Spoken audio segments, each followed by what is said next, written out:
दोस्तों, आज बिहार पुलिस के प्रैक्टिस सेट नंबर 11 है। रुक्मणी प्रकाशन का वॉल्यूम 1।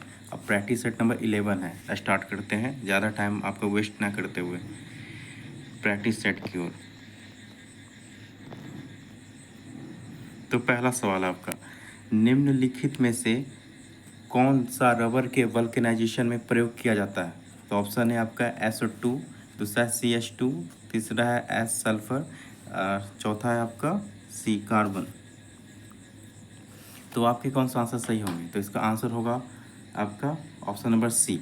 ऑप्शन नंबर सी इसलिए होगा क्योंकि प्राकृतिक रबर को सल्फर के साथ मिलाकर गर्म करने की क्रिया वल्केनीकरण कहलाता है, या जिसे वल्केनाइजेशन कहते हैं। तो प्राकृतिक रबर को सल्फर के साथ मिलाकर गर्म करने की क्रिया वल्केनीकरण कहलाता है। इस प्रकार के रबर का उपयोग दस्ताना, रबर बैंड बनाने में किया जाता है। तो पहला का आंसर क्या हुआ हमारा? Option C, sulphur. अब आते हैं क्वेश्चन नंबर 2 की ओर। आँख के किस भाग पर वस्तु का प्रतिबिंब बनता है? आँख के किस भाग पर वस्तु का प्रतिबिंब बनता है? तो आपके ऑप्शन है तारा, ऑप्शन बी है कॉर्निया, ऑप्शन सी है आइरिस, ऑप्शन डी है दृष्टिपटल। तो आपके सही आंसर क्या होंगे? तो आपके सही आंसर होगा ऑप्शन नंबर डी, दृष्टिपटल। दृष्टिपटल किस क्यों होंगे? तो वस्तु का प्रतिबिंब आँख के दृष्टिपटल पर बनता है। यह प्रतिबिंब जो है, जो रेटिना पर जो हमारा प्रतिबिंब बनता है, कैसा बनता है? तो उल्टा एवं वास्तविक बनता है। कैसा बनता है? तो उल्टा एवं वास्तविक। और ये पूछा जा, निकट दृष्टि दोष में प्रतिबिंब रेटिना पर न बनकर रेटिना के आगे बनता है। निकट दृष्टि दोष में क्या होता है? प्रतिबिंब कहाँ बनता है? तो रेटिना पर न बनकर रेटिना के आगे बनता है, जिसका निवारण अपतल लेंस से किया जाता है। अब पूछा जाए दूर दृष्टि दोष में प्रतिबिंब रेटिना के पीछे बनता है। तो दूर दृष्टि दोष में प्रतिबिंब कहाँ बनता है? तो रेटिना के पीछे बनता है, जिसका निवारण उत्तल लेंस से किया जाता है। और एक सवाल पूछा जा सकता है आपसे कि किसी भी वस्तु का प्रतिबिंब रेटिना पर कितने सेकंड तक रहता है? तो 1/10 सेकंड तक रहता है। कितने रहते हैं? 1/10 सेकंड तक रहते हैं। तो ये दूसरा हो गया। तीसरा, कास्टिक सोडा का रासायनिक नाम क्या है? कास्टिक सोडा का रासायनिक नाम क्या है? तो आपके ऑप्शन है सोडियम क्लोराइड, ऑप्शन बी है सोडियम कार्बोनेट, ऑप्शन सी है सोडियम हाइड्रोक्साइड, ऑप्शन डी है सोडियम नाइट्रेट। तो आपके आंसर क्या होंगे? आपके आंसर होंगे C, sodium hydroxide. Sodium hydroxide, sodium hydroxide होंगे। तो कास्टिक सोडा का रासायनिक नाम क्या होता है? सोडियम हाइड्रोक्साइड होता है। अब बात करते हैं क्वेश्चन नंबर 4 की ओर। डिप्लोमिया नामक बीमारी मानव के किस अंग से संबंधित है? डिप्लोमिया नामक बीमारी मानव के किस अंग से संबंधित है? डिप्लोमिया नामक बीमारी मानव के किस अंग से संबंधित है? डिप्लोमिया नामक बीमारी मानव किस अंग से संबंधित है? ऑप्शन ए आंत, ऑप्शन बी है हृदय, ऑप्शन सी है आंख, ऑप्शन डी है मस्तिष्क। तो इसका 4 का आपका आंसर क्या हो जाएगा? Option C. तो डिप्लोमिया नामक बीमारी किससे संबंधित है? आंख से।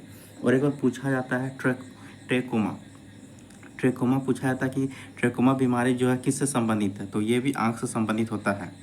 तो ट्रेकोमा बीमारी किससे संबंधित होता है? वो भी आंख से संबंधित होता है। अब बात करते हैं स्याही बनाने में कौन सा अम्ल काम में लाया जाता है? स्याही बनाने में कौन सा अम्ल काम में लाया जाता है? ऑप्शन ए है क्रोमिक अम्ल, ऑप्शन बी है साइट्रिक अम्ल, ऑप्शन सी क्लोरोनिलिक अम्ल, ऑप्शन डी है फ्यूमेरिक अम्ल। तो 5 का आपका आंसर क्या हो जाएगा?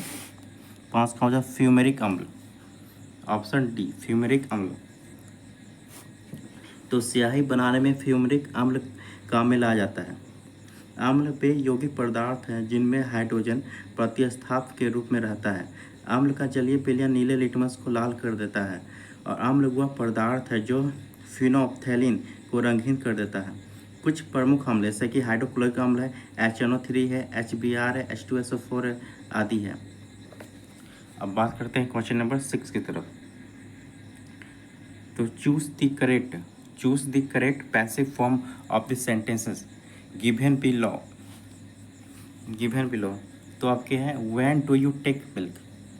तो इसका पैसिव क्या होगा? When do you take milk, इसका पैसिव वॉइस क्या होगा? तो option A when is milk took by you, when is milk taken by you, option C when did you take milk, option D होगा when are you taken milk. तो आपके 6 number का answer क्या हो जाएगा? तो option number B, when is milk taken by you, when is milk taken by you.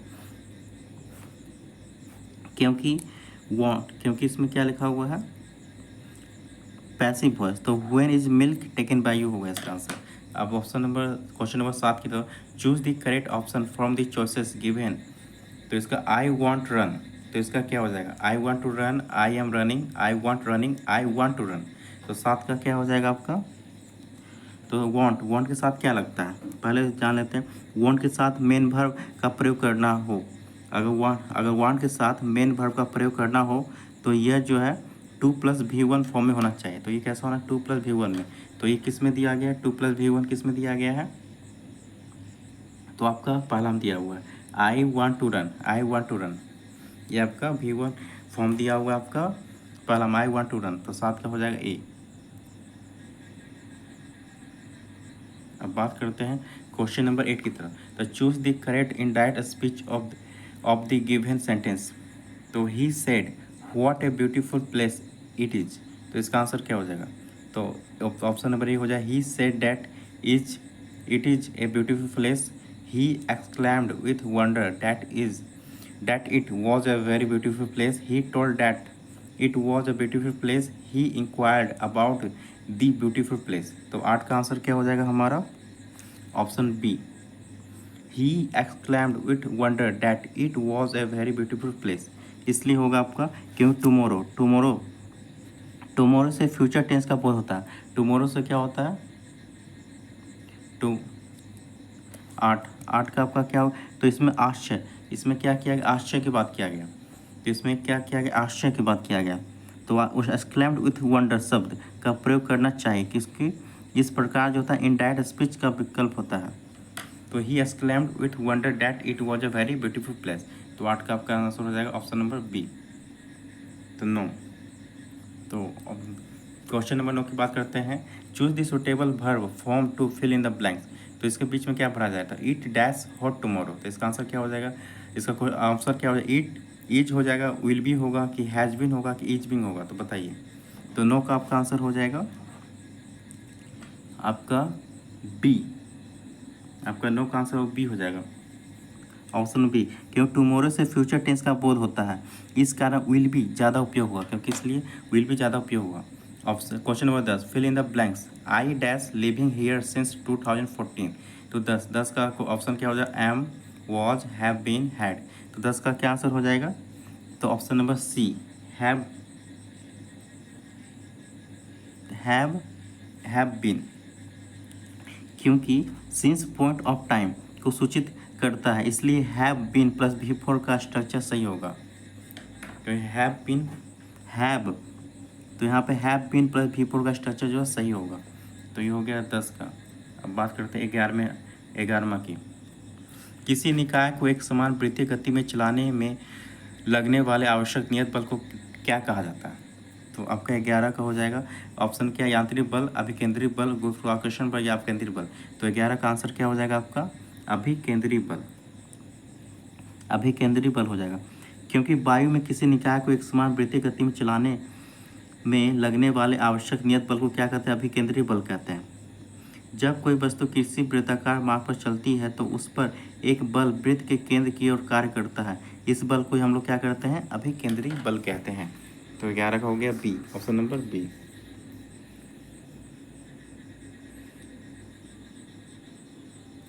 अब question number 12 की बात करते हैं। सर्वोच्च न्यायालय के न्यायाधीश के रूप में योग्य होने के लिए एक व्यक्ति को उच्च न्यायालय में डैश वर्ष की न्यूनतम अवधि तक कार्य करने का अनुभव होना चाहिए। तो इसका आंसर क्या हो जाएगा, और इसका ऑप्शन है 12, 10, 15, 5। तो इसका आंसर क्या हो जाएगा, ऑप्शन नंबर बी, 10 साल। इसलिए क्योंकि सर्वोच्च न्यायालय के न्यायाधीश के रूप में योग्य होने के लिए एक व्यक्ति को उच्च न्यायालय में 10 वर्ष की न्यूनतम अवधि तक कार्य करने का अनुभव होना चाहिए। अगर हम पूछा जाए कि उच्चतम न्यायालय में न्यायाधीश बनने के लिए योग्यता क्या होना चाहिए, तो पहला क्या होना चाहिए, पहला वो भारत का नागरिक हो। दूसरा, यदि कोई व्यक्ति 10 साल लगातार एक या अधिक उच्च न्यायालय में वकालत किया हो। तीसरा, वह किसी उच्च न्यायालय में कम से कम 5 साल तक न्यायाधीश रहा हो। चौथा, राष्ट्रपति के विचार में वह कानून के विशेषज्ञ हो, तो उन्हें उच्चतम न्यायालय में राष्ट्रपति द्वारा न्यायाधीश नियुक्त किया जा सकता है। तो इतने योग्यता होने के बाद जो है सर्वोच्च न्यायालय में उसे न्यायाधीश के रूप में नियुक्त किया जा सकता है। 13 13 को किसी तत्व का इलेक्ट्रॉनिक विन्यास 285 है, उस तत्व का नाम क्या हो जाएगा? Option A magnesium, option B chlorine, option C phosphorus, option D sulphur. तो 13 का आपका आंसर क्या हो जाएगा? Option C phosphorus. तो फॉस्फोरस क्यों होगा? तो फॉस्फोरस का इलेक्ट्रॉनिक विन्यास का 285 होता है। अब बात करते हैं क्वेश्चन नंबर 14 की तरफ। तो इसमें बर्फ पानी पर इसलिए तैरती है क्योंकि बर्फ ठोस होती है और पानी तरल है। बर्फ का घनत्व पानी के अपेक्षाकृत कम होता है। बर्फ का घनत्व पानी के अपेक्षाकृत अधिक होता है। बर्फ का घनत्व उतना ही होता है जितना कि पानी का होता है। तो 14 का आपका आंसर क्या हो जाएगा? Option B. बर्फ का घनत्व पानी के अपेक्षाकृत क्या होता है? कम होता है। बर्फ पर पानी तैरती है क्योंकि बर्फ का घनत्व पानी के अपेक्षाकृत कम होता है। कोई वस्तु ऐसी वस्तु में डूबती है जो घनत्व में कम हो और अधिक घनत्व वाले में तैरना अधिक आसान होता है। आर्किमिडीज के सिद्धांत के अनुसार वह वस्तु जिसका घनत्व किसी द्रव्य से कम है वह उस वस्तु पर बिना डूबे तैरती रहती है। बर्फ का घनत्व कितना होता है? 0.9 ग्राम बाय सेंटीमीटर क्यूब होता है एवं जल का घनत्व कितना होता है? 1 ग्राम बाय सेंटीमीटर क्यूब होता है। अब बात करते हैं 15वें क्वेश्चन की तरफ। समुद्र में डूबी वस्तु का पता लगाने के लिए किस यंत्र का प्रयोग किया जाता है? तो 15 का आपका क्या हो जाएगा? ऑप्शन है सोनार, रेडार, रिलीजर या मेजर। तो आपका आंसर हो जाएगा 15 का ए सोनार। समुद्र में डूबी वस्तु का पता लगाने के लिए सोनार यंत्र का प्रयोग किया जाता है। गोताखोर भी सोनार का प्रयोग करते हैं। जो गोताखोर होते हैं वो भी सोनार का प्रयोग करते हैं। तो 15 का क्या आंसर ए हो जाएगा। 16 रामधारी सिंह दिनकर का जन्म कहाँ हुआ था? उत्तर प्रदेश में हुआ था, बेगूसराय में हुआ था, राजस्थान में हुआ था या पटना में हुआ था? तो 16 का आपका क्या हो जाएगा? बी। कहाँ पे हुआ था? बेगूसराय में हुआ था। कहाँ हुआ था? बिहार के बेगूसराय में हुआ था। तो रामधारी सिंह दिनकर जन्म कहाँ हुआ था? बिहार के बेगूसराय के सिमरिया में हुआ था। बेगूसराय के सिमरिया में हुआ था। स्वर्ण स अब क्वेश्चन नंबर 17 बात करते हैं। स्वर्ण स पर पद तल लुंठित उपरोक्त किनकी उक्ति है? भारतेंदु हरिश्चंद्र की है या सुमित्रानंद पंत की है या नेपाली की है या महादेव वर्मा की है? तो 17 का आपका क्या हो जाएगा? बी सुमित्रानंदन पंत की है। सुमित्रानंदन पंत की है। तो स्वर्ण स पर पद तल लुठित यह सुमित्रानंद पंत की उक्ति है जिसमें इन्होंने कहा भारत माता की धरती बहुत ही उपजाऊ है। इसका मतलब क्या होता है? भारत माता की धरती बहुत ही उपजाऊ है। 18 नंबर की बात करते हैं। नाक ऋषि तन दे मृग नर धन हेतु समेत उपरोक्त दोहा किनका है? कवि रहीम की है या प्रेमचंद की है या निराला की है या अनामिका की है? तो 18 का क्या हो जाएगा हमारा आंसर? ए। ये किसकी है? कवि रहीम की है। किसकी है? तो ये कवि रहीम की उक्ति है जिसमें इन्होंने धन के लिए हाय हाय करने वाले कृपण व्यक्तियों को पशुओं से भी निकृष्ट माना है। अब बात करते हैं क्वेश्चन नंबर 19 की। राम राज्य कौन सा समास है? राम राज्य में कौन सा समास है? द्विगु समास है या द्वंद्व समास है या तत्पुरुष समास है या कर्मधारय समास है? तो 19 का आपका हो जाएगा आंसर हो जाएगा सी। तो ये कौन सा समास है? ये तत्पुरुष समास है। तो ये कौन सा समास है? तत्पुरुष। तो राम राज्य में कौन सा समास है? यह तत्पुरुष समास है। तो क्वेश्चन नंबर 20। तो पतन का विपरीत शब्द बताएं। तो पतन का विपरीत शब्द बताएं। उत्थान होगा कि उत्तान होगा कि उतन होगा कि उत्तन होगा? तो 20 का क्या हो जाएगा आपका? पतन का होता है उत्थान होता है। तो पतन का विपरीत मतलब अपोजिट मतलब विलम्ब शब्द क्या होता है? उत्थान होता है। पतन का क्या होता है? उत्थान होता है। अब क्वेश्चन नंबर 21 की बात करते हैं। प्रत्यास्था सीमा में अनुदैर्ध्य प्रतिबल एवं अनुदैर्ध्य विकृति के अनुपात को कहते हैं? क्या कहते हैं? यंग गुणांक कहते हैं या बल गुणांक कहते हैं या दृढ़ता गुणांक कहते हैं या इनमें से कोई नहीं कहता? तो आपका 21 का हो जाए ए। इसको क्या कहते हैं? यंग गुणांक कहते हैं। इसको क्या कहते हैं? यंग गुणांक कहते हैं। तो प्रत्यास्था सीमा में अनुदैर्ध्य प्रतिबल एवं अनुदैर्ध्य विकृति के अनुपात को क्या कहते हैं? यंग गुणांक कहते हैं। तो 21 का हो जाएगा ऑप्शन नंबर ए। 22। एक लोलक का आयाम ए है, एक पूर्ण दोलन में तय की गई दूरी का मान क्या होगा? तो 4 एम्पियर होगा या 3 एम्पियर होगा या 2 एम्पियर होगा या 1 या एम्पियर होगा सिर्फ? तो 22 का क्या हो जाएगा आपका? 4 एम्पियर हो जाएगा। तो ऑप्शन नंबर ए हो जाएगा। 22 का क्या हो जाएगा? ऑप्शन नंबर ए हो जाएगा, 4 एम्पियर हो जाएगा। सरल लोलक के आवर्तकाल एवं लोलक की लंबाई के बीच ग्राफ होता है। कैसा होता है? सरल रेखा होता है या बिंदुवत होता है, वृत्त होता है, परवलय होता है? तो 23 का क्या हो जाएगा आपका आंसर? डी हो जाएगा। तो कैसा होता है, परवलय होता है। कैसा होता है परवलय, सरल सरल लोलक के आवर्तकाल एवं लोलक की लंबाई के बीच का ग्राफ कैसा होता है, परवलय होता है। और सुबुक्तगीन जो था निम्न में से किसका गुलाम था, मोहम्मद गजनबी का था या अब्दुल मलिक का था या अल्तुगिन का था या मोहम्मद गौरी का था। तो 24 का आपका क्या आंसर हो जाएगा, तो 24 का हो जाए अल्तुगिन, मतलब option number C. Option number C. सुबुक्तगीन प्रारंभ में अल्तुगिन का गुलाम था। गुलाम की प्रतिभा से प्रभावित होकर, मतलब अल्तुगिन का गुलाम सुबुक्तगीन था, तो सुबुक्तगीन की प्रतिभा से प्रभावित होकर अल्तुगिन ने क्या किया, उसे अपना दामाद बना लिया और उसे जो है सुबुक्तगीन को कौन सा उपाधि दिया, अमीर उल उर्स उमरा, अमीर उल उमरा की उपाधि से सम्मानित किया। भारत पर आक्रमण करने वाला प्रथम तुर्क मुसलमान कौन था, तो आपका ये सुबुक्तगीन ही था। कौन था प्रथम तुर्क मुसलमान था भारत पर आक्रमण करने वाला, तो सुबुक्तगीन ही था। सुबुक्तगीन ही प्रथम तुर्की था जिसने हिंदू शाही शासक, उस समय कौन था, हिंदू शाही शासक जयपाल को पराजित किया था। तो सुबुक्तगीन ने ही हिंदू शाही शासक जयपाल को पराजित किया था। इसका एक पुत्र था मोहम्मद महमूद गजनवी, जो कि 1998 से 1030 ईस्वी तक गजनी की गद्दी पर बैठा। सुबुक्तगीन का एक पुत्र था। तो इसका आंसर क्या हो, 24 का हो गया ऑप्शन नंबर सी। अब बात करते हैं 25। 1 मीटर लंबे सरल लोलक का आवर्तकाल लगभग होता है, 1 सेकेंड होता है कि 2 सेकेंड होता है कि 4 सेकेंड होता है कि 9 सेकेंड होता है। तो 25 का आपका क्या हो जाएगा, बी, 2 सेकेंड होता है। तो 1 मीटर लंबे सरल लोलक का आवर्तकाल लगभग कितना होता है, 2 सेकेंड होता है। अब बात करते हैं दंत चिकित्सक दांतों के आवर्धित प्रतिबिंब देखने के लिए किस प्रकार के दर्पणों का उपयोग करते हैं, उत्तल और समतल दर्पण दोनों का, या समतल दर्पण का, या अवतल दर्पण का, या उत्तल दर्पण का। तो 26 का क्या हो जाएगा, आपका आंसर हो जाएगा सी, अवतल दर्पण का। तो दंत चिकित्सक दांत के आवर्धित प्रतिबिंब देखने के लिए अवतल दर्पण का प्रयोग करते हैं। अवतल दर्पण में वस्तु को यदि ध्रुव एवं फोकस के बीच रख देते हैं तो वस्तु से आवर्धित सीमा, आवर्धित जो होता है सीधा एवं दर्पण के पीछे प्रतिबिंब प्राप्त होता है। अवतल दर्पण का उपयोग किस किस में किया जाता है, तो सोलर में किया जाता है, परावर्तक दूरबीन में किया जाता है, गाड़ी के हेडलाइट में किया जाता है और सेवी मिरर में किया जाता है। तो इतने सारे चीज़ों में जो है अवतल दर्पण का प्रयोग किया जाता है। 26 का हो गया। 27 का बात करते हैं। तो बल एवं विस्थापन दोनों सदिश है, तो कार्य जो बल है और विस्थापन का गुणनफल है वह है क्या है, सदिश है या अदिश है, कि ना तो सदिश है ना अदिश है, या केवल संख्या है। तो 27 का क्या हो जाएगा हमारा आंसर, बी हो जाएगा। बी मतलब क्या होता है, वह अदिश होता है।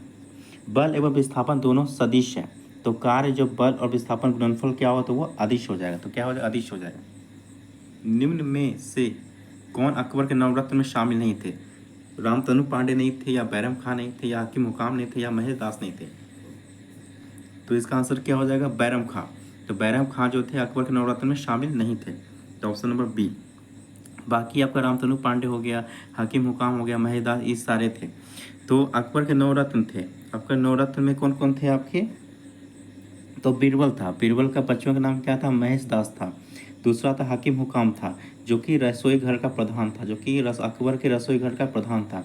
तीसरा था तानसेन था, जिसका मूल नाम क्या था, रामतनु पांडे था।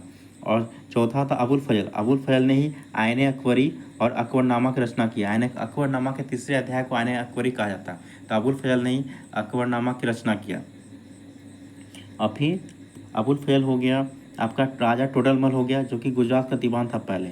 फिर मानसिंह हो गया, जो कछवाहा राजपूत था। और फैजी था, जो कि अबुल फजल का भाई था, जो कि दरबारी कवि था, अबुल फैजी।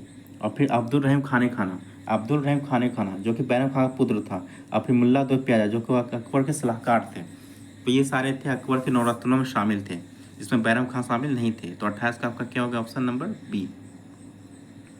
व्यक्तिगत अवज्ञा आंदोलन किस तिथि को प्रारंभ हुआ था, 12 मार्च 1930 को हुआ था, या 6 अप्रैल 1930 को हुआ था, या 30 जनवरी 1930 को हुआ था, या 17 अक्टूबर 1940 को हुआ था। तो 29 का आपका क्या हो जाएगा, आंसर हो जाएगा आपका 29 का 17 अक्टूबर 1940 को। तो 17 अक्टूबर 1940 को। तो व्यक्तिगत अवज्ञा आंदोलन 17 अक्टूबर 1940 को प्रारंभ की गई थी। तो क्यों किया गया था, कांग्रेस ने अगस्त प्रस्ताव के विरुद्ध तथा युद्ध में अपने को अलग सिद्ध करने हेतु व्यक्तिगत सत्याग्रह आरंभ किया। यह विचारधारा किसने दी थी, तो गांधी जी ने दी थी। तो व्यक्तिगत सत्याग्रह पवनार आश्रम जो कि महाराष्ट्र से प्रारंभ हुआ था। व्यक्तिगत सत्याग्रह कहाँ से आरंभ हुआ था? पवनार आश्रम महाराष्ट्र से प्रारंभ हुआ था, जो कि 17 अक्टूबर 1940 को विनोबा भावे पहले सत्याग्रही थे। तो व्यक्तिगत सत्याग्रही कौन थे? विनोबा भावे थे। दूसरे कौन थे? पंडित जवाहरलाल नेहरू थे। तीसरे कौन सत्याग्रही थे? ब्रह्मदत्त थे। अब पूछा जाए तो बिहार से कौन थे? तो बिहार से सत्याग्रही कौन थे इसमें? तो बिहार, तो 28 नवंबर 1940 को बिहार के प्रथम सत्याग्रही श्री कृष्ण सिंह थे, जो कि प्रथम सीएम भी थे बिहार के। और दूसरे सत्याग्रही कौन थे बिहार के? तो अनुग्रह नारायण सिन्हा थे। पहले कौन थे बिहार के? तो श्री कृष्ण सिंह थे। और दूसरा कौन था? अनुग्रह नारायण सिंह थे। काफ़ी इंपॉर्टेंट क्वेश्चन है। भारत में जिस राजनीतिक संगठन की स्थापना वर्ष 1838 में हुआ था, उसका नाम क्या था? ब्रिटिश इंडिया सोसाइटी था, या जमींदारी एसोसिएशन था, या सेटलर एसोसिएशन था, या बंगाली इंडिया सोसाइटी था? तो 30 का आपका आंसर हो जाएगा, क्या हो जाएगा? 20 हो जाएगा। जमींदारी एसोसिएशन था। तो क्या उसका नाम था? जमींदारी एसोसिएशन। तो इसकी स्थापना कब हुआ था? 1838 में हुआ था। अब बात करते हैं 31 नंबर। 31 नंबर का जो है मैथ है। एक बात करते हैं हम 31 नंबर क्वेश्चन की। बात करते हैं 31 नंबर क्वेश्चन की। तो ये कैसे? तो इसको बनाने के लिए 31 नंबर क्वेश्चन, तो 125 सारे मैथ का सॉल्यूशन इसमें बताया जाएगा इस बार। 125, फिर यहाँ पे हो गया आपका 22, कितना दिया हुआ है? 22/7। पाई का मान कितना? 22/60। और इसमें क्या है? 14 इंटू 14, 14 इंटू 14। तो आप इसे काटिए, इसको काटिएगा इसको, तो आपका कितना हो जाएगा टोटल? 77,000 हो जाएगा आपका जब काटिएगा तो क्या हो जाएगा आपका आंसर? हो जाएगा ऑप्शन नंबर डी। तो इसका आंसर क्या हो जाएगा? Option number D. इसका आंसर क्या हो जाएगा? ऑप्शन नंबर डी 31 का। अब 32 का आपका आंसर क्या हो जाएगा? 32 का आपका आंसर हो जाएगा, इसको बनाते हैं 32 को, तो कैसे? साइन थीटा बटे कोस थीटा, साइन थीटा बटे cos theta into cot theta by cosec theta. जब इसको बनाएंगे तो हमारा क्या इसको चेंज हो जाएगा? Tan theta dot cot theta by 1 by sine theta. इसको जब बनाए तो हमारा क्या आ जाएगा? लास्ट में साइन थीटा आ जाएगा। जब कटेगा तो क्या आ जाएगा हमारा आंसर? Sine theta. तो 32 का क्या हो जाएगा हमारा आंसर? साइन थीटा हो जाएगा। अब बात करते हैं 33 नंबर क्वेश्चन की। तो ए प्लस, इसको बनाने का सबसे सिंपल इसका फॉर्मूला होता है ए स्क्वायर -2। तो 6 है, तो 6 का स्क्वायर क्या हो जाएगा? 36। तो 36 - 2 तो क्या हो जाएगा? 34। अब फिर उसका क्या? 4 है, मतलब 1 का पावर 4। तब इसको स्क्वायर करेंगे, 34 स्क्वायर -2। तो जब हम गुना करेंगे कितना हो जाएगा हमारा? 1154। तो 1154 हमारा किस ऑप्शन में है? तो हमारा ऑप्शन नंबर ए में है। तो 33 का आंसर क्या हो जाएगा हमारा? 1154। अब बात करते हैं 34 नंबर की। तो 34 नंबर, बैंकिंग शब्द के अक्षरों को अलग अलग करके कितने प्रकार क्रमबद्ध किया जा सकता? तो ये भी काफ़ी आसान है। तो आपको क्या करना है, इसमें वोवेल चुनना है। वोवेल मतलब आपका स्वर। तो स्वर इसमें कौन है? तो आपका ए स्वर है आपका इसमें। एक सेकेंड। तो इसमें आपका ए स्वर है इसमें, और आपका आई स्वर है। तो इसमें 2 स्वर है आपका, तो 2 स्वर हो गया आपका। और इसमें आपका व्यंजन कितने हैं? तो व्यंजन आपके 5 है, और स्वर मतलब दोनों दो स्वर था, उसको एक करना है, तो 6 हो गया। तो 6 आपके कितने वोवेल थे? 2। जब इसको काटेंगे आप इसको, तो ये 2 से 2 ये पूरा खत्म हो जाएगा, बचेगा 6। तो इसको आप 6 गुना 5 गुना 4 गुना 3 गुना 2 गुना 1, जब इसको बनाएंगे 6 पे 30 30 30 हो गया। 30 4 12 120 और गुना 3 360, 360 गुना 2 कितना हो गया आपका? 720। तो इसका आंसर क्या हो? 720। तो 34 का हो जाएगा आप ऑप्शन नंबर डी, 720 हो जाएगा, इसका आंसर हो जाएगा। तो 34 का आंसर क्या हो जाएगा? 720। अब बात करते हैं 35 नंबर क्वेश्चन की। अब 35, एक कक्षा में 6 छात्र तथा 4 छात्रा हैं। इनमें से यादृच्छा रूप से यदि किसी 4 विद्यार्थियों चुन लिया जाए तो क्या संभावना रहेगी कि उनमें से कम एक छात्रा जरूर हो? तो 35 को कैसे बनाएंगे हम? सिंपल है इसको बनाने का, NENS, इसमें कितना दिया हुआ है 10, कितना चुनना है आपको, तो 6 4 10, तो 10C4 minus 6C4 divide by 10C4।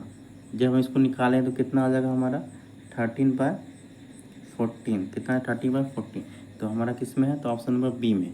तो किस में हमारा 30/14, तो ऑप्शन नंबर बी में, तो 13/14 35। अब बात करते हैं 36 नंबर की। तो 36 नंबर के भी काफ़ी इजी है, इसको बनाने के लिए क्या करना पड़ेगा। तो अक्षय ने 475 किलो चावल 63 रुपये प्रति किलो की दर से खरीदे। यदि वो 80% चावल 10% लाभ पर बेचता है और बचे हुए चावल 10% हानि पर बेचता है, तो उसके लाभ या हानि का प्रतिशत बताएं। तो इसको हम बना सकते हैं इस मेथड से, 80% और कितना है 20%, इसको करेंगे तो x% से जब हम निकालेंगे इसको तो 4 हो जाएगा यहाँ पे, और यहाँ हो जाएगा 1। जब इसको जब हम निकालेंगे तो 10 गुना 4 माइनस 10 गुना 1 बटे 4 + 1 मतलब 5। जब इसको निकालेंगे तो कितना हो जाएगा 30/5, 30/5 जब काटेंगे कितना हो जाएगा 6। तो इसमें 6 कितना में, तो ऑप्शन नंबर ए, तो 36 का क्या हो जाएगा ऑप्शन नंबर 6%, तो 36 का क्या हो जाएगा ऑप्शन नंबर 6%। 36। अब 37 की बात करते हैं। तो आंसर क्वेश्चन नंबर 37, तो अंक ने द्वितीय श्रेणी का 125वां पद क्या होगा। क्वेश्चन नंबर 37 का, तो ये आपका AP फॉर्म में, जैसे कि 10 10 5 फिर 5 फिर 5, तो 5 5 डिफरेंस का मतलब AP पद में, तो ए क्या हो जाएगा हमारा 5 हो जाएगा, तो ए हमारा क्या हो जाएगा 5। तो इसको कैसे बनाते हैं, फॉर्मूला होता है ए एन बराबर ए प्लस n-1 इंटू डी। तो ये फॉर्मूला an बराबर a plus n-1 into D होता है फॉर्मूला। तो इसको जब हम इस फॉर्मूला बैठाते हैं तो हमारा क्या हो जाएगा 5 + 125 5 + 125 -1 इंटू कितना है 5। जब इसको हम सब सॉल्व करते हैं तो हमारा कितना हो जाएगा 625। तो हम इसको जब सॉल्व करते हैं कितना हो जाएगा 625, तो 625 किस में, तो ऑप्शन नंबर सी में। तो 37 का आंसर हमारा क्या हो जाएगा ऑप्शन नंबर सी। मैथ को ऐसे हम सेपरेट वीडियो में बना कर दिखाएं, एक वीडियो अपलोड कर देंगे मैथ को सेपरेट बनाकर, क्योंकि इसमें ज़्यादा टाइम टेकिंग हो जाएगा। तो क्वेश्चन नंबर 37 का क्या हो जाएगा सी। अब बात करते हैं 38 नंबर की। तो उस बिंदु के निर्देशांक ज्ञात करें जो बिंदु 1 3 तथा 2 7 को जोड़ने वाली रेखा को अनुपात 3 4 विभाजित करता है। तो 38 का क्या हो जाएगा हमारा आंसर हो जाएगा, तो 38 का हमारा आंसर हो जाएगा ऑप्शन नंबर सी, 10/3 10/7 33/7। अब बात करते हैं 39 का क्या हो जाएगा माध्यिका मतलब क्या होता है औसत होता है, उसको औसत बोल सकते हैं मीडियन। तो इसमें है तो टोटल कितने 1 2 3 4 5 6 7 8 9 10, तो 10 गुना। इसमें से हम जोड़ते हैं मतलब जो कि सबसे कम से मतलब पाँचवा और छठा अंक को चुनना है। सबसे कम क्या है एक है सबसे कम 1 2 3 4 4 5, तो सबसे कम क्या है 7 प्लस और 5 नंबर, ये छठा नंबर क्या आता है 7 के बाद बड़ा कौन है 9, तो 7 + 9, तो 9 और 7 कितना 16। अब 16 2 बार 2 था तो 2 से डिवाइड करना कितना हो जाएगा हमारा 8, तो आंसर कितना हो जाएगा 8। तो 39 का आंसर क्या हो जाएगा ऑप्शन नंबर बी, 39 का क्या ऑप्शन नंबर बी। अब बात करते हैं 40 का। एक पहिया 88 किलोमीटर दूरी तय करने में 1000 चक्कर लगाता है, पहिए की त्रिज्या कितनी होगी। तो इसका सिंपल है फॉर्मूला होता है इसका, तो इसका हो जाए 1000 इंटू पाई का 22 2 गुना 22/7 बराबर आपका इधर कितना दिया हो 88 गुना 1000, 88 गुना था तो 1000 से 1000 कट गया आपका तो 7, तो इधर आपका कितना है 22 दूनी 44, तो 44 दूनी इधर कितना हो गया 88, 2 कटा तो 7 गुना 2 तो कितना हो गया 14, तो 14 किस में है तो ऑप्शन नंबर सी में। तो 40 का आपका आंसर क्या हो जाएगा ऑप्शन नंबर सी। अब बात करते हैं इसका, एमनेस्टी इंटरनेशनल नामक संस्था किस क्षेत्र में कार्य करती है। तो 41 का क्या हो जाएगा, हमारा आंसर हो जाएगा आर्थिक विकास होगा, या महिला सशक्तिकरण होगा, या पर्यावरण संरक्षण होगा, या मानव अधिकारों की रक्षा। तो इसका आंसर क्या डी हो जाएगा, आंसर डी हो जाएगा, मानव अधिकारों की रक्षा। तो मानव अधिकार रक्षा, एमनेस्टी इंटरनेशनल मानव अधिकारों की सुरक्षा करने वाला एक अंतर्राष्ट्रीय संगठन है। इसका मुख्यालय कहाँ है, तो इसका मुख्यालय लंदन में है। अब बात करते हैं 42वें क्वेश्चन की। किस विद्वान ने भारतीय संविधान को सहकारी संघवाद का एक उदाहरण कहा। तो किस विद्वान ने भारतीय संविधान को सहकारी संघवाद का एक उदाहरण कहा। तो डी बसु ने कहा, कि पॉल एफ लब्बी ने कहा, कि केसी व्हीलर ने कहा, कि ग्रेनविल ऑस्टिन ने कहा। तो 42 का क्या हो जाएगा, हमारा आंसर हो जाएगा डी। तो किसने कहा, ग्रेनविल ऑस्टिन ने कहा, ग्रेनविल ऑस्टिन ने कहा था। अब बात करते 43 के, दक्षिणापति की पदवी पहले किसने ग्रहण की थी। तो 43 का क्या हो जाएगा, क्या ऑप्शन है, तो गौतमीपुत्र सातकर्णी, या खारवेल, या श्री सातकर्णी, या रुद्र दामन प्रथम। तो इसका क्या आंसर हो जाएगा, 43 का क्या आंसर हो जाएगा हमारा, option number C, Shri Satakarni प्रथम। तो दक्षिणापथ की उपाधि सातवाहन शासक सातकर्णी प्रथम ने धारण किया था। किसने किया था, श्री सातकर्णी प्रथम ने किया था दक्षिणापथ की। अब बात करते हैं 44 नंबर की। तो कण्व राजवंश का संस्थापक कौन था। तो ये कौन था, वासुमित्र था। तो कौन था, वासुदेव था कण्व वंश का। तो कण्व वंश किसके बाद स्थापित हुआ था। तो शुंग वंश के बाद हुआ था कण्व वंश स्थापित हुआ था। शुंग वंश के बाद क्या हुआ था, कण्व वंश स्थापित हुआ था। तो कण्व वंश संस्थापक कौन थे, वासुदेव थे। तो शुंग वंश के अंतिम शासक देवभूति की हत्या करके उसके मंत्री वासुदेव कण्व ने कण्व वंश की स्थापना की थी। तो शुंग वंश के अंतिम शासक जो थे देवभूति हत्या करके वासुदेव ने जो है कण्व वंश की स्थापना की थी। अब बात करते हैं क्वेश्चन नंबर 45 तरफ। तो श्रवण बेलगोला में कोमेतेश्वर की मूर्ति का निर्माण किसने कराया था। चंद्रगुप्त मौर्य ने कराया था, कि खारवेल ने कराया था, कि अमोघवर्ष ने कराया था, कि चामुंड राय ने कराया था। 45 का आपका क्या आंसर हो जाएगा, ऑप्शन नंबर टी, चामुंड राय ने कराया था। किसने कराया था, चामुंड राय ने कराया था। अब बात करते हैं 46 का। तो निम्न में से किस विचार का संबंध जयप्रकाश नारायण से नहीं है। समाजवाद का नहीं है, कि चौखमा राज का नहीं है, कि समग्र क्रांति का, कि दल विहीन लोकतंत्र का। तो 46 का क्या हो जाएगा, हमारा आंसर हो जाएगा ऑप्शन नंबर बी, चौखम्बा राज का। बाकी तीनों से है, लेकिन चौखम्बा राज से नहीं है संबंधित का। बात करते हैं क्वेश्चन नंबर 27। निम्न में से कौन सी एक समिति संसद की अस्थायी समिति नहीं है। लोक लेखा समिति, प्राक्कलन समिति, या लोक उपक्रम समिति, या वित्त मंत्रालय की परामर्शदात्री समिति। तो किस आंसर क्या हो जाएगा, ऑप्शन नंबर डी, क्या हो जाएगा आंसर, ऑप्शन नंबर डी। बाकी लोक लेखा समिति है, प्राक्कलन समिति है, लोक उपक्रम समिति है। तो आपके लोक लेखा समिति, लोक उपक्रम समिति 15 को लोकसभा का होता है, 7 को राज्यसभा सदस्य होता है। अब प्राक्कलन समिति जो होता है 30 लोकसभा सदस्य होता है। प्राक्कलन समिति सबसे बड़ी संसद की समिति है। 47। अब क्वेश्चन नंबर 48 की बात करते हैं। सोमनाथ को जीतकर लौटते समय महमूद गजनबी कच्छ खाड़ी के रास्ते क्यों गया था। क्योंकि सामान्य रास्ते को भोज परमार ने रोक रखा था, या क्योंकि महमूद की सेना रास्ता भटक गई थी, या क्योंकि यह रास्ता छोटा था, या वह सामान्य रास्ते से ही गया था। तो 48 का आपका क्या आंसर हो जाएगा, आपका ऑप्शन नंबर ए, क्योंकि सामान्य रास्ते को भोज परमार ने रोक रखा था। क्योंकि सोमनाथ को जीतकर लौटते समय महमूद कच्ची खाड़ी के रास्ते इसलिए गया था क्योंकि सामान्य रास्ते को भोज परमार ने रोक रखा था। तो राजा भोज की राजधानी क्या थी, धारा नगरी थी। उसने अपनी राजधानी में सरस्वती मंदिर का निर्माण कराया था। महमूद गजनबी ने 1025 ईस्वी में सोमनाथ मंदिर पर आक्रमण किया था। उस समय गुजरात का शासक कौन था, तो भीम प्रथम था। महमूद गजनबी से कुछ सामान सिंध के जाटों ने छीन लिया था, जाते समय। अब बात करते हैं क्वेश्चन नंबर 49 की तरफ। तो मोपला विद्रोह कहाँ हुआ था, 1921 में। तो ये कहाँ हुआ था, मालाबार में हुआ था। मतलब मालाबार किसको कहते हैं, केरल को कहते हैं। तो 49 का क्या हो जाएगा, बी। तो ये मोपला विद्रोह किसने किया था। तो इस विद्रोह की शुरुआत काश्तकारों पर जमींदारों के अत्याचार के विरुद्ध हुआ था।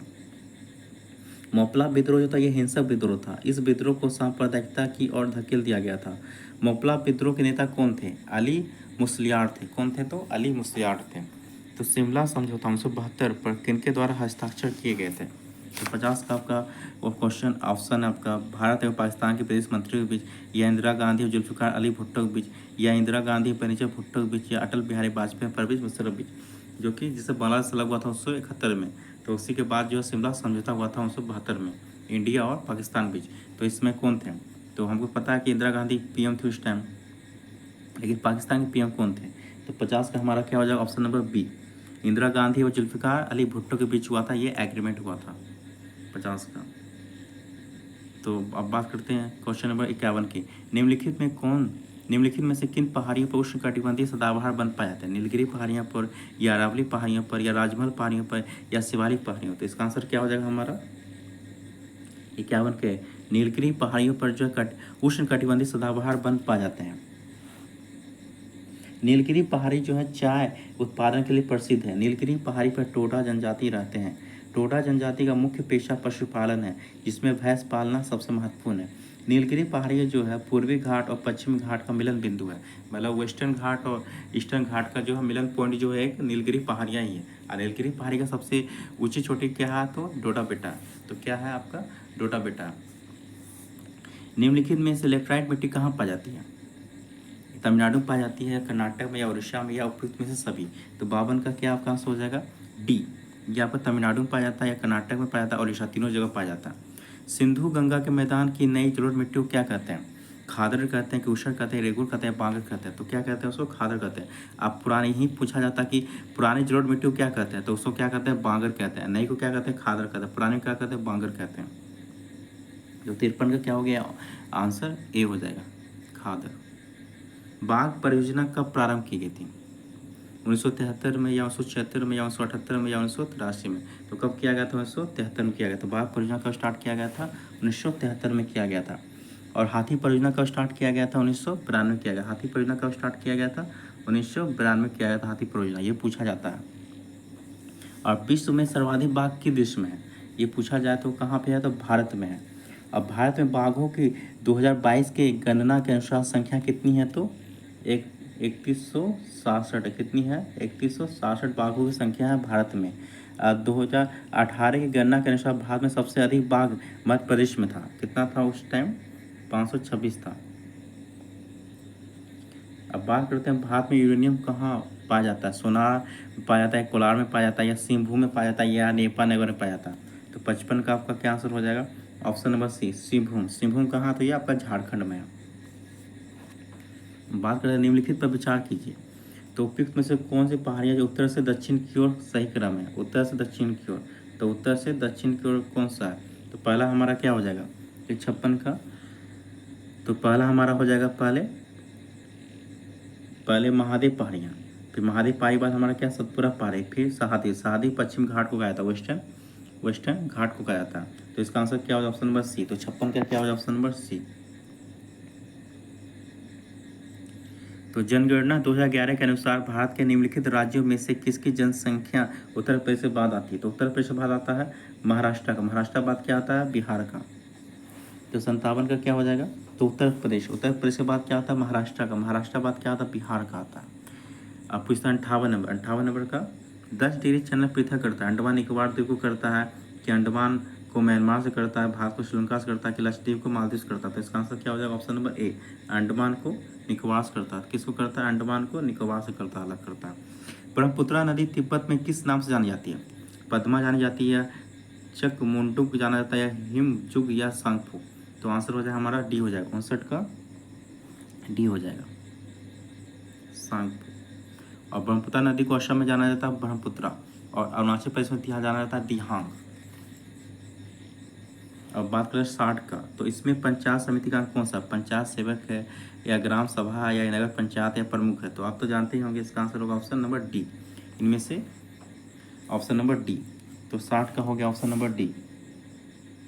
तो प्रत्येक प्रखंड के लिए पंचायत समिति होती है। बिहार पंचायत राज अधिनियम 2006 के अनुसार प्रत्येक प्रखंड में एक पंचायत समिति का गठन होता है। पंचायत समितियों में से प्रमुख और एक उप प्रमुख चुना जाता है। ग्राम पंचायत पंचायत समिति और जिला परिषद त्रिस्तरीय पंचायती राज का अंग है। ग्राम पंचायत पंचायती राज का मौलिक यूनिट है। आशु मेहता समिति ने दलीय आधार पर पंचायती राज में चुनाव करने की सिफारिश किया था। तो पूछा है पंचायती राज व्यवस्था सबसे पहले कहाँ लागू किया गया? तो राजस्थान के नागौर जिला में। तो राजस्थान के आपके नागौर जिला में लागू किया गया था। कब किया गया था? तो 1959 को किया गया था। कब किया गया था? 1959 को। और दूसरा राज्य कौन सा जहाँ पे लागू किया पंचायती राज व्यवस्था? तो वो था हमारा आंध्र प्रदेश था। कहाँ था वो? आंध्र प्रदेश था। ये पूछा जाता है। किसी विशेष वर्ग या समूह के हितों को बढ़ावा देने वाले संगठन को किस नाम से पुकारा जाता है? राजनीतिक दल या आंदोलन या हित समूह या लोक कल्याणकारी राज्य। तो 61 का आपका क्या आंसर हो जाएगा? ऑप्शन नंबर सी, हित समूह। तो किसी विशेष वर्ग या समूह के हितों को बढ़ावा देने वाले संगठन को किस नाम से पुकारा जाता है? तो हित समूह। तो 60 का क्या हो जाएगा? Option number C. अब बात करते हैं क्वेश्चन नंबर 62 की तरफ, 62 की। तो सर्वोच्च न्यायालय ने किस मुकदमे में यह बनाए रखा कि प्रस्तावना संविधान का भाग नहीं है? तो 62 का क्या हो जाएगा? हमारा आंसर हो जाएगा ऑप्शन बी, बेरुबारी मुकदमा। बेरुबारी मुकदमा कब हुआ था? तो 1960 में। कब हुआ था? 1960 में हुआ था। और इस मुकदमे में यह बनाए रखा कि प्रस्तावना जो सर्वोच्च न्यायालय संविधान का जो है भाग नहीं है। और केशवानंद भारती बनाम केरल बात जो आया था 1973 में जो आया था, तो उसमें माना कि नहीं, प्रस्तावना जो संविधान का अंग है। और उसी के तहत जो है संविधान संशोधन किया गया, प्रस्तावना पहला संशोधन किया गया, जिसमें समाजवाद, पंथ निरपेक्ष और अखंडता सबको जोड़ा गया। 42वां संविधान संशोधन 1976 द्वारा। अब बात करते हैं क्वेश्चन नंबर 63 की। तो संयुक्त राष्ट्र संघ की राज्य काज की भाषाएं क्या है? अंग्रेजी, फ्रेंच, चीनी, रूसी, अरबी। ऑप्शन ए है या ऑप्शन बी है, ऑप्शन सी, ऑप्शन डी। तो 63 का आपका क्या आंसर हो जाएगा? ऑप्शन नंबर बी, अंग्रेजी और फ्रेंच है। क्या है? अंग्रेजी और फ्रेंच है। तो क्या है आपका? तो क्या है? अंग्रेजी और फ्रेंच है। बात करते हैं 64 की। संयुक्त राष्ट्र यूनाइटेड नेशन की स्थापना कब हुआ था? 26 जून 1945 को हुआ था कि 24 अक्टूबर 1945 को हुआ था कि 28 सितंबर 1944 को हुआ था या 7 अक्टूबर 1944 को हुआ था? तो इसका आंसर क्या हो जाएगा? ऑप्शन नंबर बी, 24 अक्टूबर 1945 को। इसलिए 24 अक्टूबर को जो है संयुक्त राष्ट्र दिवस मनाया जाता है। और बात करते हैं क्वेश्चन नंबर 65 की। तो how to avoid a climate disaster पुस्तक के लेखक कौन है? अमिताभ बच्चन है कि बिल गेट्स हैं कि एलिजाबेथ कोलबर्ट है या जेम्स बैडली है? तो 65 का क्या आपका आंसर हो जाएगा? ऑप्शन नंबर बी, कौन है? बिल गेट्स हैं। तो how to avoid a climate disaster पुस्तक लेखक कौन है? बिल गेट्स हैं। अब बात करते हैं निम्न में से कौन सा कथन सही नहीं है? आरबीआई देश का केंद्रीय बैंक है। आरबीआई देश का केंद्रीय बैंक है। ये आरबीआई की स्थापना 1949 में हुई थी। ये आरबीआई केंद्रीय एवं राज्य सरकारों का बैंकर है। ये आरबीआई देश के विदेशी विनिमय निधि का अभिरक्षक है। तो इसमें से कौन सा सही नहीं है पूछा है? तो 66 का क्या हो जाए? ऑप्शन नंबर बी, आरबीआई की स्थापना 1949 में हुई थी। ये गलत है। आरबीआई स्थापना 1934 के एक्ट के तहत जो है 1935 में किया गया था। 1 अप्रैल 1935 को किया गया था। और इसका मुख्यालय पहले कहाँ था? कोलकाता में था। तो 1937 में इसका मुख्यालय चेंज करके कहाँ कर दिया गया? मुंबई कर दिया गया। और आरबीआई का राष्ट्रीयकरण कब किया गया? 1 जनवरी 1949 को किया गया। अब बात करते हैं क्वेश्चन नंबर 67 की। तो निम्नलिखित में से कौन सा पौधे के तने के माध्यम से प्रजनन करता है? तो ब्रायोफाइलम करता है कि इमली करता है कि ब्रायोफाइटा करता है, गुलाब करता है? तो 67 का क्या हो जाएगा? ऑप्शन नंबर डी, कौन करता है? गुलाब करता है। अब बात करते हैं क्वेश्चन नंबर 68 की। तो 68 में national stock exchange of India का प्रवर्तक कौन है? भारतीय स्टेट बैंक है कि एलआईसी और जेईसी है कि आईडीबीआई है कि उपयुक्त में सभी? तो 68 का क्या हो जाएगा? हमारा आंसर हो जाएगा ऑप्शन नंबर डी, उपयुक्त सभी। भारतीय स्टेट बैंक भी है, एलआईसी और जेईसी भी है, आईडीबीआई भी है, उपयुक्त सभी। तो इनमें से कौन, अब बात करें 69 की, तो इनमें से कौन सी सबसे लंबी नदी है जिसका उद्गम भारत में है? महानदी का कि झेलम का, ब्रह्मपुत्र का, गंगा का? तो आंसर क्या हो जाएगा हमारा? गंगा। तो 69 का क्या आंसर हो? गंगा। तो गंगा नदी सबसे लंबी नदी है जिसका उद्गम भारत में है। गंगा नदी का उद्गम कहाँ से होता है? तो गंगोत्री के पास गौमुख हिमानी से होता है। गंगा नदी की लंबाई कितनी है? 2525 किलोमीटर। 2525 किलोमीटर इसकी लंबाई है गंगा नदी की। भारत से होकर बहने वाली सबसे बड़ी नदी है?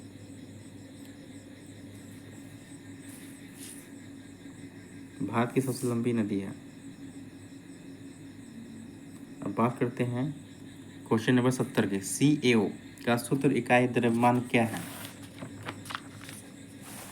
तो क्या हो जाएगा आपका? 5.6 यू है या 56 यू है या 56 ग्राम है या 5.6 ग्राम है? तो 70 का आपका क्या हो जाएगा? ऑप्शन नंबर बी, 56 यू। कितना हो जाएगा? 56 यू। अब बात करें 71 का। तो धोबन सोडा का रासायनिक सूत्र क्या है? Na2CO3.10H2O है या K2CO3.10H2O है या Na2CO3 है या NaHCO3 है? तो 71 का आपका क्या आंसर हो जाएगा?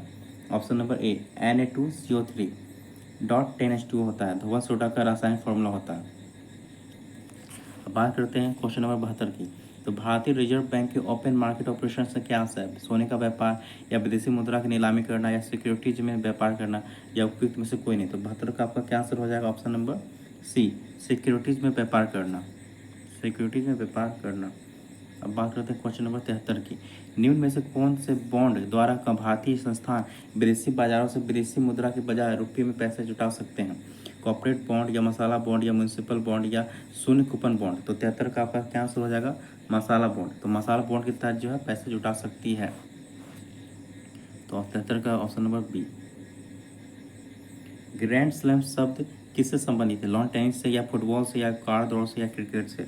तो 74 का आपका आंसर क्या हो जाएगा? लॉन टेनिस से, ग्रैंड स्लैम। जो 4 ग्रैंड स्लैम होता है, ऑस्ट्रेलियन ओपन होता है, फिर आपका विंबलडन होता है, फ्रेंच ओपन होता है आपका, फिर यूएस ओपन होता है। तो आप बात करते हैं क्वेश्चन नंबर 75 की।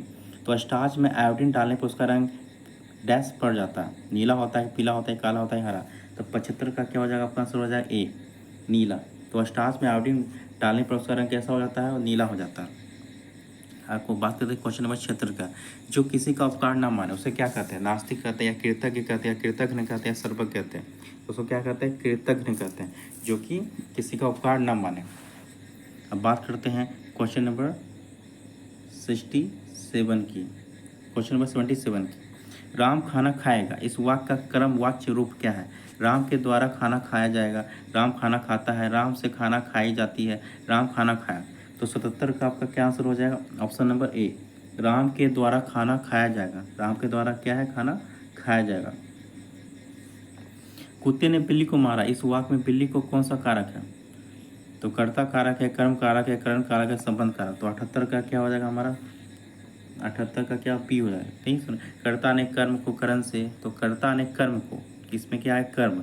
तो कर्म को, तो क्या, तो कुत्ते ने बिल्ली को मारा, यहाँ पे को आ रहा, तो खुद से कर्म को, तो कर्म हो जाएगा इसका आंसर। तो 78 का क्या हो जाएगा? Option number B. 79 क्या से इनमें विशेषण कौन सा? बालक है या क्योंकि है कि लिखा है कि गोल है। तो 79 क्या हो जाएगा? डी। तो विशेषण क्या होता है? जिसको जो कि विशेषता बतलाता है, मतलब एडजेक्टिव। तो गोल क्या है? तो गोल कोई चीज़, तो क्या उसकी क्या बता रहा है? विशेषता बता रहा है। तो उसकी क्या बता रहा है? विशेषता बता रहा है। अब फरवरी बात करते हैं क्वेश्चन 80 की। फरवरी 2023 में तुर्की और सीरिया में आए विनाशकारी भूकंप में भारत सरकार ने तुर्की की मदद के लिए कौन सा ऑपरेशन चलाया था? ऑपरेशन गुडविल या ऑपरेशन रक्षक या ऑपरेशन दोस्त या ऑपरेशन रेड रेड रोज। तो 80 का क्या हो जाएगा? हमारा आंसर हो जाएगा ऑप्शन सी, ऑपरेशन दोस्त। तो कौन सा चलाया था? ऑपरेशन दोस्त। 2023 में तुर्की और सीरिया में आए विनाशकारी भूकंप में भारत सरकार के तुर्की की मदद के लिए कौन सा ऑपरेशन चलाया गया था? तो ऑपरेशन दोस्त। अब बात करते हैं क्वेश्चन नंबर 81 की। निम्न कण एक ही गतिज ऊर्जा के साथ चल रहे हैं, उनमें से सबसे अधिक संवेग किसका है? इलेक्ट्रॉन का है कि प्रोटॉन का, कि न्यूट्रॉन का, कि अल्फा कण का। तो 81 क्या हो जाएगा? ऑप्शन नंबर डी, किसका हो जाता है? अल्फा कण का। तो किसका हो जाएगा? अल्फा कण का, ऑप्शन नंबर डी। अब बात क्वेश्चन 82। जंग रोधी इस्पात के निर्माण में इस्पात का मिश्रात्वन किससे होता है? 82 का ताम्र और निकेल से, कि ताम्र और क्रोमियम से, कि क्रोमियम निकेल से, या मैग्नीज और ताम्र से। तो 82 का आपका आंसर क्या? सी, क्रोमियम और निकेल से। तो जंग रोधी इस्पात के निर्माण में इस्पात का मिश्रात्वन किससे होता है? तो क्रोमियम और निकेल से होता है। अब बात करते हैं क्वेश्चन नंबर 83 की। तो अम्लीय वर्षा में प्रायः क्या अधिक मात्रा में होता है? कार्बोनिक अम्ल होता है, कि हाइड्रोक्लोरिक अम्ल होता है, कि नाइट्रिक अम्ल होता है, कि सल्फ्यूरिक अम्ल होता है। तो 83 का क्या हो गया? Option number D. तो क्या होता है? सबसे ज़्यादा सल्फ्यूरिक अम्ल होता है और सल्फ्यूरिक अम्ल होता है। सल्फ्यूरिक अम्ल अगर ऑप्शन नहीं देता तो क्या हो जाता? हमारा नाइट्रिक अम्ल हो जाता है। अब बात करते हैं क्वेश्चन नंबर 84 की। तो फ्रियोन का प्रयोग निम्नलिखित में से किस रूप में किया जाता है? कीटनाशक में किया जाता है, कि शाकनाशक में किया जाता है, या प्रशीतक में किया जाता है, कि कवकनाशक में किया जाता है? तो 84 का आंसर, आपका आंसर क्या हो जाएगा? प्रशीतक। तो प्रशीतक में जो फ्यून का प्रयोग किया जाता है, प्रशीतक में जो आपका फ्यून का प्रयोग किया जाता है। तो क्वेश्चन नंबर 85। तो पारिस्थितिक तंत्र में नाइट्रोजन का परिसंचारण किसके द्वारा होता है? केंचुआ होता है, कि जीवाणु होता है, कि फंजाइस होता है, कि प्रोटोजोआस होता है? तो 85 का आपका आंसर हो जाएगा ऑप्शन नंबर ए, केंचुआ। तो पारिस्थितिक तंत्र में नाइट्रोजन का परिसंचारण किसके द्वारा होता है? तो केंचुआ के द्वारा होता है। तो पारिस्थितिक तंत्र में नाइट्रोजन परिसंचारण केंचुआ द्वारा होता है। केंचुआ को किसान का मित्र कहा जाता है। केंचुआ को जो है किसान का मित्र कहा जाता है। केंचुआ मिट्टी को भुरभुरी बनाकर उसमें नाइट्रोजन प्रदान करता है। दलहन के फसल में राइजोबियम नामक जीवाणु पाए जाते हैं, जो नाइट्रोजन स्थिरीकरण में भाग लेता है। अब बात करते हैं क्वेश्चन नंबर 86 की। क्वेश्चन नंबर 86 की, तो कवक मतलब फंगस द्वारा फैलने वाली बीमारी कौन सी? गोल कृमि है मतलब राउंड वर्म है, कि ब्लैक कृमि है मतलब रिंग वर्म है, या फीता कृमि है मतलब टैप वर्म है, या फाइलेरिया है? तो 86 का क्या हमारा आंसर हो जाएगा? ब्लैक कृमि, जिसको रिंग वर्म कहते हैं। तो फंगस से क्या कौन कौन सी बीमारियाँ होती है हमारी? तो रिंग वर्म, जैसे दाँत खाज खुजली, दाँत खाज खुजली हो गया आपका, दम्मा हो गया आपका, दांत खास खुजली दम्मा, ये सब सारे किससे होती है? तो ये सारे किससे होते हैं? कवक से होते हैं, मतलब फंगस से होते हैं। फंगस से फैलने वाली बीमारियां। अब बात करते हैं क्वेश्चन नंबर 87 का। तो मानव त्वचा को रंग देने वाला वर्णक कौन सा है? मेलानिन है, कि रोडोप्सिन है, कि एप्सिन है, कि एंथोसाइनिन है? तो 87 का क्या हो जाएगा? हमारा आंसर हो जाएगा 87 का, तो मेलानिन। तो मानव त्वचा को रंग देने वाला वर्णक कौन सा? मेलानिन। और रेडोप्सिन क्या है? ये आँखों आँखों पाया जाता है रेडोप्सिन। तो मानव त्वचा को रंग प्रदान करने वाला वर्णक कौन आता है? आपका मेलानिन है। तो कौन सा? मेलानिन। तो 87 का क्या हो जाएगा? Option number A. अब बात करते हैं क्वेश्चन नंबर 88 की। अब बात करते हैं क्वेश्चन नंबर 88। भुगतान करने के लिए विभिन्न करेंसी के बीच जो दर होता है उसे कहते हैं विनिमय दर कहते हैं, कि भुगतान संतुलन कहते हैं, कि व्यापार शेष कहते हैं, या इनमें से कोई नहीं? तो आपका आंसर क्या हो जाएगा? 88 का क्या हो जाएगा? आपका आंसर हो जाएगा 88 का क्या हो जाएगा? ऑप्शन में विनिमय दर कहते हैं उसको। क्या कहते हैं? विनिमय दर। अस्थिर विनिमय दरों का निर्धारण करता कौन? बाजार की शक्तियाँ करती है, कि मौद्रिक अधिकारी करते हैं, अर्थात केंद्रीय बैंक करते हैं, या विश्व बैंक करते हैं, या इनमें से कोई नहीं? तो 89 का क्या हो जाएगा? आपका आंसर हो जाएगा ऑप्शन नंबर बी, मौद्रिक अधिकारी, जिसको केंद्रीय बैंक कहते हैं। तो भारत का केंद्रीय बैंक कौन सा? तो आरबीआई है। Reserve bank of India Bharat का क्या है? केंद्रीय बैंक है। तो वही करती है, अस्थिर विनिमय दरों का निर्धारण करती है, आरबीआई करती है, बस केंद्रीय बैंक करती है। बजट सरकार के आय व्यय का वार्षिक कथन होता है, जिसे पेश करते हैं वित्त मंत्री करते हैं, कि शिक्षा मंत्री करते हैं, कि उद्योग मंत्री करते हैं? तो 90 का आपका क्या आंसर हो जाएगा? आपका ऑप्शन नंबर ए। कौन करते हैं? वित्त मंत्री। तो बजट सरकार के आय व्यय का वार्षिक कथन होता है, इसे पेश करते हैं वित्त मंत्री। और 91 का क्या आंसर हो जाएगा? भारत के 14 प्रमुख व्यवसायिक बैंकों का राष्ट्रीयकरण कब किया गया था? 1949 में किया गया था, 1955 में किया, 1969 में किया गया था। तो 91 का आपका क्या आंसर हो जाएगा? ऑप्शन नंबर सी, जुलाई 1969 में किया गया था। और दूसरा बार पूछा जाएगा कब किया गया था 6 बैंकों का राष्ट्रीयकरण? तो 1980 में किया गया था। किसके सरकार ने? तो इंदिरा गांधी सरकार ने किया था 1980 में 6 बैंकों का, और 14 बैंकों का कब? 1969 में। एंजाइम मूलतः क्या होते हैं? प्रोटीन होते हैं, कि विटामिन होता है, कि वसा होता है, कि शर्करा होते हैं? तो 92 का क्या हो जाएगा? Option number A, protein. Enzyme क्या होते हैं? प्रोटीन होते हैं। हम बात करते हैं क्वेश्चन नंबर 93 की। जॉर्जिया मेलोनी किस देश की पहली महिला प्रधानमंत्री के रूप में चुनी गई है? इटली की चुनी गई है, कि जर्मनी की चुनी गई, कि ऑस्ट्रेलिया की चुनी गई है, कि दक्षिण अफ्रीका चुनी गई? तो 93 का आपका आंसर हो जाए ए, तो इटली की। तो जॉर्जिया मेलोनी किस किस देश की पहली महिला प्रधानमंत्री के रूप में चुनी गई? तो इटली की। तो जॉर्जिया मेलोनी जो इटली की पहली महिला प्रधानमंत्री के रूप में चुनी गई है। निम्न में से किसे 52वां दादा साहब फाल्के पुरस्कार दिया गया है? तो 94 का क्या हो जाएगा? अमिताभ कांत है, अमिताभ बच्चन है, या आशा पारेख है, या रजनीकांत, या देविका रानी है? तो 94 का आपका क्या आंसर हो जाए? Option number B, Asha Parekh. तो 52वां दादा साहब फाल्के पुरस्कार किसे दिया गया? तो आशा पारेख जी को दिया गया। तो 94 का क्या हो गया? Option number B. अब बात करते हैं 95। डॉक्टर बाबा साहेब अम्बेडकर की 70 फीट ऊंची प्रतिमा स्टैच्यू ऑफ नॉलेज का अनावरण कहाँ किया गया? लातूर महाराष्ट्र में किया गया, कि गुवाहाटी असम में किया गया, या त्रिशूर केरल में किया गया, या आइजोल मिजोरम में किया गया? तो 95 का आपका आंसर क्या हो जाए? ए नंबर, लातूर महाराष्ट्र में किया गया। 95 का क्या हो गया? लातूर महाराष्ट्र में किया गया। ये कितनी फीट ऊंची है? तो ये 70 फीट ऊंची प्रतिमा है। कितनी फीट ऊंची है? तो 70 फीट ऊंची प्रतिमा है। स्टैच्यू ऑफ नॉलेज का अनावरण किसने किया था? अनावरण का लातूर महाराष्ट्र में किया गया था। तो डॉक्टर भीमराव अम्बेडकर का 131वीं जयंती के अवसर पर किया गया था 131वीं। तो भीमराव अम्बेडकर का 131वीं जयंती पर जो है 70 फीट ऊंची जो है प्रतिमा स्टैच्यू ऑफ नॉलेज का अनावरण किया गया लातूर महाराष्ट्र में। अब बात करते हैं क्वेश्चन नंबर 96 की। तो choose the correct suffix in the given sentence. It was his सिर पुलिस डैश, क्या इसमें डैश के बीच में आएगा? ING आएगा, कि LESS आएगा, या NESS आएगा, या ABLE आएगा, या इंग आएगा, कि लेस आएगा, कि नेस आएगा, कि एप्पल आएगा? तो 96 का आपका क्या आंसर हो जाएगा? ऑप्शन नंबर सी, नेस।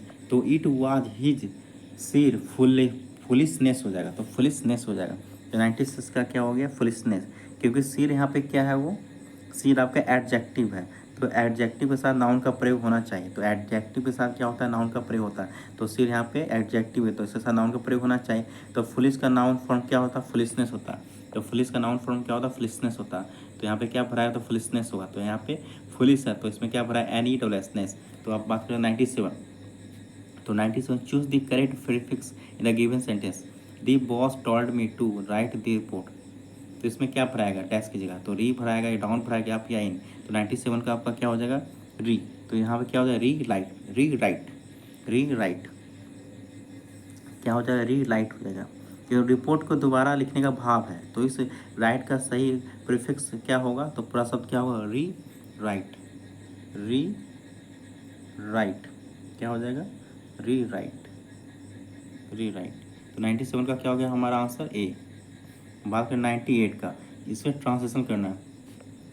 उसकी आवाज़ बहुत प्यारी है तो इसका ट्रांसलेशन क्या होगा, his voice is very sweet, या his voice was very sweet, या हर वॉइस हैज़ स्वीट, या her voice is rather sweet. तो 98 का क्या आंसर हो जाएगा हमारा, ऑप्शन नंबर ए। तो 98 का क्या ऑप्शन नंबर ए, कि उसका सही ट्रांसलेशन है his voice is very sweet, his voice is very sweet, उसकी आवाज़ बहुत प्यारी, his voice is very sweet. अब बात करें क्वेश्चन नंबर 99 की, तो choose correct preposition in the sentence below. He felt pity dash the poor. तो टू होगा कि इन होगा कि फोर होगा कि ऑफ होगा। तो 99 का क्या हमारा आंसर हो जाएगा ए, यहाँ पे टू होगा। ही फेल्ट टू, यहाँ पे क्या भराएगा टू, यहाँ पे क्या भराएगा to, to the poor. He felt pity to the poor. तो 99 का क्या हो जाएगा हमारा, ऑप्शन नंबर ए हो जाएगा। सॉरी, यहाँ पे 99 का हमारा क्या हो जाएगा, ऑप्शन नंबर सी हो जाएगा। यहाँ पे हमारा 99 का क्या ऑप्शन नंबर सी हो जाएगा। He felt PT for the poor. 99 का क्या हो जाएगा, ऑप्शन नंबर सी हो जाएगा। तो गरीबों के लिए दया महसूस किया जाता है, गरीबों के लिए क्या किया, दया महसूस किया जाता है। तो क्या हो जाएगा, felt PT for the poor. तो क्या पे यहाँ पे फॉर द पुअर हो जाएगा। तो यहाँ पे क्या भराएगा हमारा, four, FOR, four, for the poor. तो 99 का हो गया। अब 900 का, तो choose the correct spelling of the word given below. तो कमिटी, कमिटी, कमिटी का मतलब करेक्ट स्पेलिंग कौन सा होगा, ये होगा या ये होगा या ये होगा ये। तो इसमें क्या होगा हमारा ऑप्शन ए। तो इसमें क्या COMMITTE होता है, कमिटी, कमिटी इस तरह होता है। तो कमिटी सही क्या स्पेलिंग है, तो ऑप्शन नंबर ए। तो 100 का ऑप्शन नंबर ए हो जाएगा। तो दोस्तों इस तरह से हमने रुक्मणी प्रकाशन का प्रैक्टिस सेट नंबर 11 कंप्लीट कर दिया है, जो कि स्पेशली बिहार पुलिस के लिए, जो कि और बाकी सारे एग्जाम के लिए यूज़ किया जा सकता है। और इसमें मैथ को भी इंक्लूड किया गया, तो इसमें मैथ का भी बनाया गया है, सॉल्यूशन दिया गया है। लेकिन मैथ को एक अच्छे ढंग से और एक सेपरेट वीडियो में उसको प्रोवाइड किया जाएगा।